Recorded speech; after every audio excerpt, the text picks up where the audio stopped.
Mega Destroy Bastard. After 28 years, the Metal Gear series has finally come to an end, and it's about fucking time. 28 years! Metal Gear is the longest running game series to date that's had the same director for every main installment in the series. Super Mario and Zelda don't count just because, you know, fuck Nintendo. That's one of the reasons why series creator Hideo Kojima is so highly regarded, but fuck him too. A lot of people mistakenly attribute the creation of the stealth genre to Kojima's Metal Gear, released in 1987, but Castle Wolfenstein was doing stealth gameplay 6 years before that. Metal Gear was just the first mainstream game that was built primarily with stealth in mind. It was innovative in a few other ways though. Most military action games before it revolved around run and gun gameplay and a kill anything that moves mentality. Metal Gear took an entirely different approach. In that game your goal was to avoid contact with the enemy, and there were even NPCs in the form of POWs that you could rescue, which increase your health bar and ammo capacity. Metal Gear was also one of the first video games to try and tell a compelling story, using relatively heavy amounts of text to advance the plot. At the time, that was kinda special. The most recent game in the series, The Phantom Pain, is supposedly the final installment. After parent company Konami disbanded Kojima Productions, the studio created specifically to make Metal Gear Solid games. Thank fucking Odin. Seriously, the Metal Gear Solid series has been plagued to death by a ridiculously complicated narrative, full of plot holes and retcons that'll never be resolved or justified. There's only one series in the history of video games that has a more incomprehensible story: Kingdom Hearts.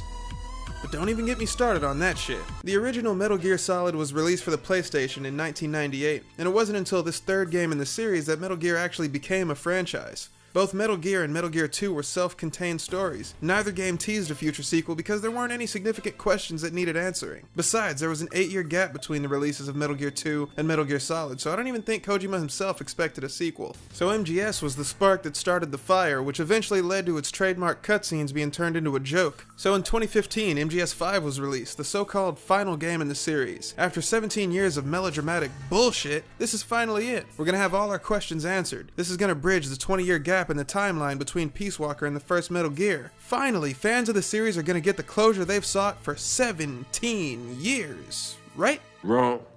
Wrong.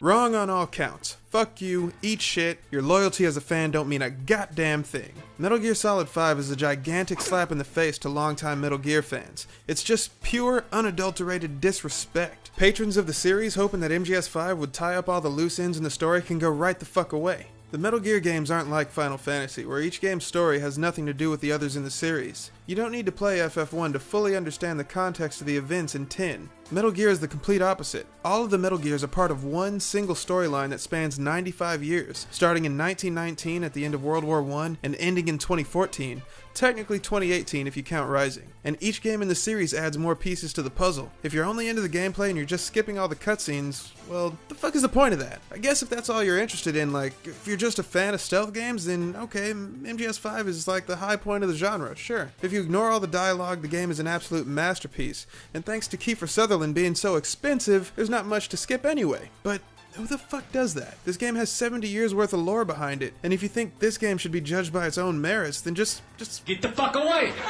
Any major Metal Gear release needs to be judged alongside the other games in the series, because each game is actually just one chapter in a single overarching story. Imagine trying to discuss Episode 3 and only Episode 3 without making any reference to the other Star Wars movies. It doesn't work like that. It has to be said, for anybody that truly cared about Metal Gear, MGS5 is the absolute worst game in the series. From a gameplay perspective, it's phenomenal. I wouldn't have sacrificed 72 hours of my life if it wasn't, but in terms of Metal Gear, it's just disgusting. Originally, when I started planning this video, I wanted to do a plot synopsis of the entire series, because a good one just doesn't exist. There aren't too many out there since it's such a difficult thing to do, but it's obvious that not a single person narrating those plot outlines has played all the games. And the problem that they all have is that they try to present the story chronologically. In order to fully understand why MGS5 is such a knife in the gut, you need to experience the plot in the order the games were released, so you naturally develop the same questions fans of the series were hoping to have answered in the following installment. So I started summarizing the plot of all the games and finished the outlines for Metal Gear 1 and 2, and then I realized that finishing the other 8 games in the series would take a few months. So then I thought I'd just cover the bare necessities, just the integral information presented by each game in the series that had a major impact on the Metal Gear story as a whole. Even that proved to be ridiculous. It took 6 hours just to decide what was important and what could be cut from Metal Gear Solid, and that's one of the simpler games in the series. So yeah, fuck that. Here's the thing, a summary simply cannot do the story of Metal Gear justice. I've been playing these games since I was 11. I'm 26 now. That's 15 years I spent poring over these games and chiseling them into my head. If you truly want to understand Metal Gear, you gotta play the games yourself. All of them. If you haven't done that, well then, I hope you like your eggs spoiled. But if not, just walk away. You can put a stop to all this.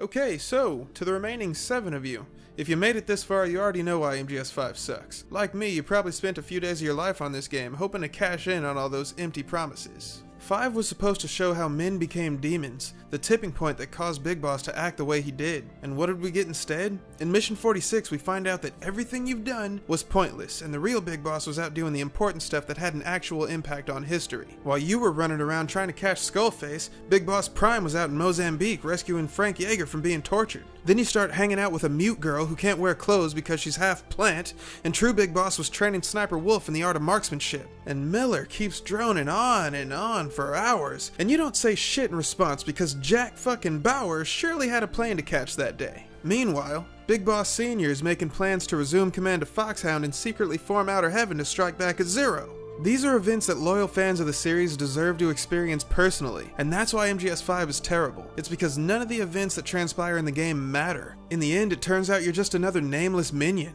Everything you've done means nothing.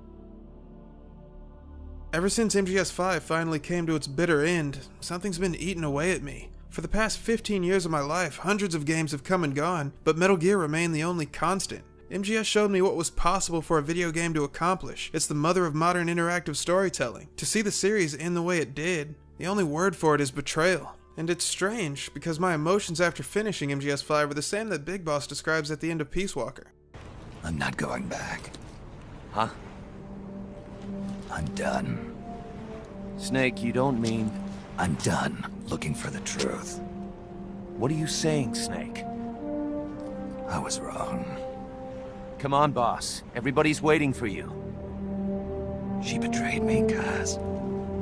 She what? In the end, she put down her gun. And when she did, she rejected her entire life up to that point, including me. What do you mean? In giving up her life, she abandoned everything she was as a soldier. And you consider that betrayal? I won't make the same choice as her. My future is going to be different. Then? Yeah, that's right. From now on, call me Big Boss.